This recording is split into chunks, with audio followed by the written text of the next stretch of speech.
What's up everyone, welcome back to the Sunday Leagues Investors channel. My name is Brian and today we have a brand new segment called the SLI Perspectives. And essentially what's going to be is we're going to tackle a topic or just talk about something that's on our mind in the soccer card market. And while we're doing that, we'll show you guys some of our mail days while it's going on. We have a lot of mails and we are always trying to figure out how to use this footage because we have so much mail, we just don't have the time to actually put it all together. So, you guys can see exactly what we're buying and also we'll drop some knowledge. First off, before I get into the topic of the day, make sure to like and subscribe. That would mean the world to us. It'll help our YouTube game and it'll help share this information to more people. So that would mean the world to us. So let's get into the topic of the day. And this topic is probably the most controversial topic out of all the topics of soccer cards. And I don't know why we're doing this first. I guess this might be a one episode wonder, depending how controversial my opinions are. And quote, this is my opinion, so it doesn't mean that I am right or wrong. It's just how I see things and hopefully I can help you guys. But we're gonna talk about what a true rookie means to me, to the Sunday League investors. How do we define a true rookie card? So before we talk about what a true rookie card means to us, I think what's really important also is to define what do other collectors and investors define a true rookie card. I think it's really interesting because there's always different views and I don't think anybody's right or wrong, to be honest with you, because it's really how you define a true rookie, right? Because true rookies could really mean anything. It doesn't mean first rookie necessarily, but it could. It doesn't mean iconic rookie, but it could. So it's really based on your definition of a true rookie card. So what I did, your boy did a solid one. We literally just looked up what a true rookie was on Google and I found 3 definitions. The first definition is the obvious, it is their first rookie card ever. So that could mean it could be their WCCF, their match attacks, they could be their tops now. Those are really famous or infamous depending on how you view those cards. They are considered to be their first rookie card. Second, some believe that a rookie card, the first true rookie card, is really the first license issue from a major manufacturer that is widely distributed. I actually like that definition a lot. However, the problem with that definition is soccer cards is a worldwide global thing. It is not just the United States, that's where we're located. And that's a problem. If you look at soccer cards, there's really not many soccer cards that are really widely distributed. The only thing that really comes to my mind is actually the FIFA World Cup stickers. Those are what's widely distributed all over the world. That we all know that. But usually the World Cup is not like a rookie, like that's not actually their rookie year. So that's a problem.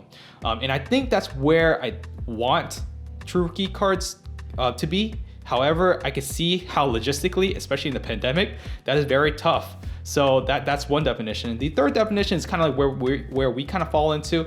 It's basically what most believe it's the most iconic card from their rookie year. That's their true rookie. And that's what we believe in. If you look at our name, the Sunday League Investors, if you see investors, that's exactly, we're thinking in investing terms. What rookie will give you the most value, most ROI, so to speak, even though we love our cards, but we're still thinking it from an investing standpoint. What is the most iconic card from their rookie year? And that's, like I said, that's where we're at. But let's say you agree with me, you're saying, hey, Brian, that makes a lot of sense. I like your definition. How do we define it, right? That's where it gets a little bit trickier. And I'm gonna try to help put it together and see if it makes sense. So first off, how do we decide which one is their true rookie card or sticker?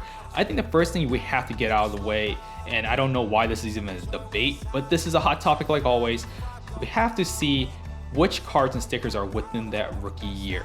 If it's not within the rookie year, it is not fair game. It is not a rookie. Let's get that out of the way.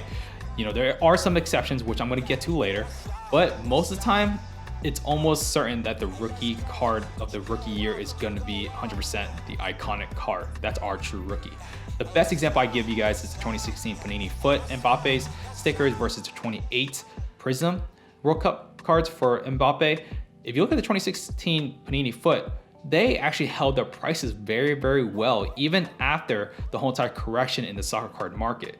That's what that gives me. The indication of what it gives me is shows that there are collectors that actually really want that card or sticker.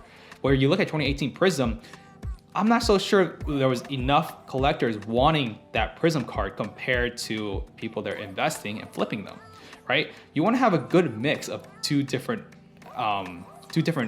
buyers, right? Like if you look at 2016 Panini Foot, those are more likely where collectors are collecting and they're actually keeping them. That's why you see the prices range very, very slightly, not compared to Prism where it's all over the place.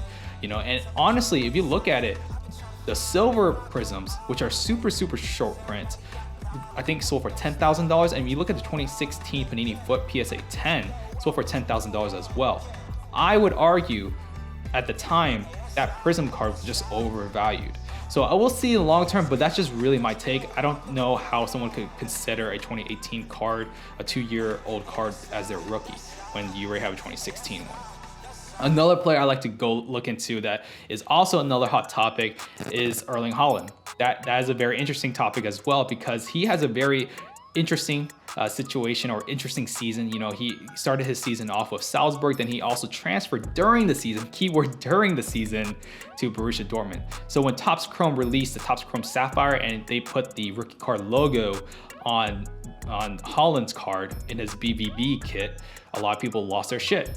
And I get why they lost their shit, but the thing is, I don't understand. If it's within the rookie year, it's the same thing. Like it's still their rookie year. They just have a different jersey. Okay, since we got that out of the way, I can actually break down the different eras that we use to kind of figure out and try to navigate through this whole entire true rookie debate. I would say definitely anything after 2018 is where it gets a little more confusing. But I think before 2018, I think it's pretty easy. It's not as hard as people make it out to be. So I'll try my best to kind of break it down. I'll look into rookies from like the regional Panini sets. Typically, Panini has every single region except England. You look at Panini Mega Cracks in Spain, the Panini Foot in France, Panini Calciatori in Italy, and they definitely have a lot more different leagues in there that I'm not going to talk about. And then also you have Topps with like Bundesliga or Merlin with England. You have all these little brands, and typically their regional sets will have their true rookie card or sticker.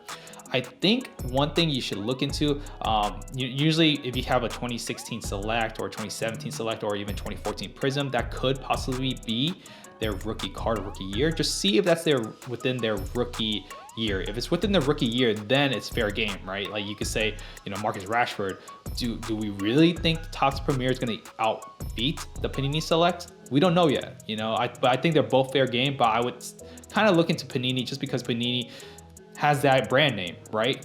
But if you really look at, for most players though, regional Panini sets are the way to go. Like I think Ferran Torres is a really good example. Ferran Torres has a quote unquote rookie card in his contenders for 2019. But he actually has an earlier card of Panini Mega Cracks, and if Ferran Torres decides to, become one of the greats, I would argue his Mega Cracks will end up being that iconic card. So since we've broke that down, let's look at after 2018. This is where it gets very, very confusing. I think, it's the way you have to navigate it. And I think the market's still figuring itself out. I know Prism, Topps Chrome, Contenders, Optic, generally speaking, those brands will probably win out, right? Like I would think Prism, Topps Chrome, because if you look at Prism, how Panini's taking that set very, very seriously, like literally allocating the Prism set just for EPL, which is the largest league in the world, means something. And then you have Topps Chrome where they, that's their baseball premium set or their premium set in general. They're applying that to Champions League. So those are the sets that I see being the number one sets. So let's talk about some exceptions that really do not follow the rule. And there are quite a few. And I think the biggest reason why is because we don't have a set where there's widely available where the whole entire market can actually decide. Yes, we have the internet, but we are dealing with people trying to globally ship products to like another country, and that's really tough, and you can't really get a good gauge on what the market really wants, especially with a global sport like soccer, right? But some of the exceptions I see is if you look at Ansu Fati, I think Ansu Fati is really interesting. You look at his Panini Mega Cracks, I really do believe that could be his iconic set, even though that is not widely available. And the reason why is because you look at gem mint rate. You look at how his gem mint rate for a PSA 10 is 12%. That is not very good. And that's not surprising because Panini Mega Cracks has the worst QC I've ever seen for cards. Honestly, guys, I have never seen anything worse. But another reason why is because, Lionel Messi, you look at one of the highest paid record cards or highest sold cards ever for soccer, Lionel Messi's Panini Mega Cracks PSA 10 keeps it relevant. That's like that clout. y'all kids would say. But yeah, it's the historical significance, and I think historical significance, I stole that from Logical Soccer Investing. Shout out to him. He has a really good post on his Instagram how he decides rookies, and we kind of follow that pretty to the T. And then there's even Erling Haaland, his Austrian football sticker. I could really see maybe a collector paying way more for that sticker than his card, and the reason why is because the gem mint rate. I think what would hold it back is, obviously the issue of the Austrian Panini regional site where they were printing so many of his stickers. But if you look at his gem mint rate, 27%. So what I'm trying to get at is if the gem mint rate for their regional set is really tough, there's a chance, and especially if they have the historical significance, especially with the Panini Mega Cracks. I would even say the Panini Foot. There's a huge chance. You look at Panini Foot, you have Zinedine Zidane, Thierry Henry. Those are two players that pop up in my mind. That's where I see those exceptions laying out, where it could actually go further than the actual base prisms. And I'm using base prisms and silver prisms. I'm not using the numbered cards, right? That's a little different. Another question I do get is, can Match Attax be considered a rookie card? That's a really good question, because I think it could. I think one question I would ask myself, and this is from Logical Soccer Investing again, it was on his podcast. I guess I'm like stealing some of his stuff. But he asked, if Messi had a 2003 Match Attax, would that be iconic? And I actually think it would. I think about how nostalgia plays a big factor. We're starting to see that a little bit in the whole time market, especially with like Pokemon and everything. I think if you really think about it, in the next 10, 15 years, long-term play, you could see Match Attax being an iconic card if it was like the first card within their rookie year. Like that's the only thing I could see, right? So I'm talking about some players that had Match Attax years before their first actual card. Like look at Kai Havertz. He had his first Match Attax, I think 2 years before his Optic, or even Raheem Sterling, a Penny Adrenaline, XL. The reason why I say it could be iconic, I look at the consumers now that are buying these Match Attax. These are kids that don't have money. Guess what? When 15, 20 years later, when they have a family, they're making, 6 figures or whatever, they actually could have, they could be like, oh, nostalgia factor. I used to love Match Attax. I would love to have a rookie card for Kai Havertz. Wow, he has an actual rookie card through Match Attax. Then fair game. So I think there's a shot. There's a real big shot at it. So I wouldn't completely discount it. And I think it's such a low risk. So why not, right? So as long as the player performs, which is probably the biggest thing, as long as your player performs right now, Kai Havertz isn't really, but I still think he will. He is still my future Ballon d'Or. After all y'all are clowning me, but I still think he is. It's still a good shout. Another question I do get is, what if you're stuck between like a sticker versus card? I think generally a card will win. That's my opinion. I think, if you look at outside of the United States, cards were never really a thing outside, but because of how Panini and Topps are starting to allocate their products outside of the US, and I'm talking to other collectors around the world, they really do like cards. And I think cards are just, they're just nicer, man. They're just really much nicer in the general public speaking. I think stickers are still amazing. And I think there is a way where sticker could win, and it's through pop count. It's still the same thing. If the gem mint rate is really, really hard for a sticker, that could be considered like high end, right? So that's one thing to think about when you're looking at stickers versus cards.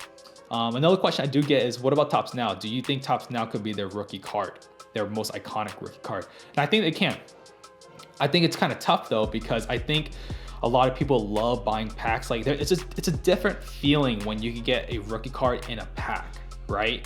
You can break it out. It's not like printing on demand. The only reasons I could see it happening is if you look at their pop print run is really, really low. Something that could happen. I can see a collector splurging out for it, but I don't know if the general market would be like, oh my God, I want that Topps Now that's print runs 170. I think it's cool, but I don't know if that's gonna be the number one set for, let's say, I like to look at the Erling Haaland one, right? Since he's so relevant right now. Would that Salzburg Topps Now card that's like print run like 178 PSA 10, would that go for more than his Topps Chrome Sapphire? I'm not sure. I think it'll be close, but I'm not sure. So those are things that you should be thinking about. And I think that's pretty much all I have on my mind. I'm sure I'm missing some things, but I try my best to kind of explain it. Right now though, the general consensus though, the market is technically still figuring itself out. Like, you have to think about this real quick. PSA just started recognizing soccer cards as their own category. We were used to be in the miscellaneous section, so go figure. Like, we literally just changed last year, so there's still so much to figure out in this market. It's not, even though soccer cards have been around for hundreds of years, we're finally getting that validity. People are taking us seriously, so now we're starting to see what the market will want. So in kind of like summary, how we decided, we always look into, we believe the true rookie card is the most iconic card. That's how we define it. And because we define it like that, how do we decide it? We look at, within the rookie year, if a card is stickers within that rookie year, we consider everything's fair game. If it's before 2018, I think regional Panini sets are usually a good way to go for, except there's some exceptions. You got, like, I think Marcus Rashford's kind of like one that comes up in my mind. You see his select, you have versus his Topps Premier. Those are ways to look into. Then after 2018, I would definitely say stick with the big brand names. I think that's where you're typically generally going to be speaking, and obviously you have to watch out those exceptions like the Panini Mega Cracks and everything, but there's no one right answer. That's really where I'm getting at. And if there is someone that says there is, they're lying. I could literally show you every single rule I just talked about being broken. Okay, all right, so this is just how we do it. But anyway, guys, let me know, how do you feel about my opinions on these? Again, this is my opinion, no one's right or wrong. I just want to share my thoughts, and hopefully it can kind of help you guys figure out how to decide a true rookie card. With that being said, guys, I hope you guys enjoyed this video. Let me know if you guys enjoy these type of videos. Maybe put down a topic that you want me to kind of tackle on about the hobby, and I'll just talk about it. And yeah, with that being said, guys, make sure to rate and subscribe, share it to somebody. That would mean the world to us. Love you guys. Talk to you guys soon.